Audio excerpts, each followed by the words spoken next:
Langol Zone 3 Nasan Game Palace leiba alternate housing complex Leiriba Singi Meepham among ngasi mapham aduda pangthokhre Meepham aduda STO Ijaz Hassan Moreh STC Sukur Ali amadi Meijay Council Moreh President Mayang Lambam Thoiba Meijay na maru oiba mitunglen sing oina sarudakhe Meepham aduda irang asida Moreh dagi mangkhibitaki ngasi fawba langla langjin fangba ngamdan leiba bioi taret ado laikhidre haida lawbaga loinana makogi death certificate pibagi matangda khananainakhe masigi mathakta inmate singda all pension widow card aadhar card voter id card fanghanaba khangan kibaga loinana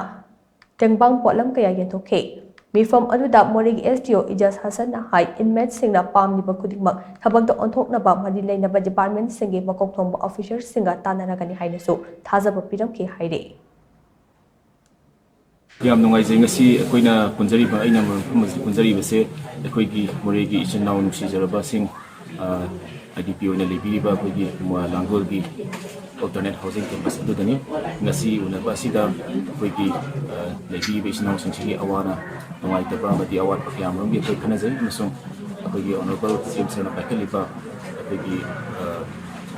wabun yang penting panggil bahasa kita di awat balik dia lebih apa yang penting kami perlu dalam semua awat balik itu di kenal bani maka tanah di sekarang sih kita ada kena perlu yang pun bagi siapa tahu kita ni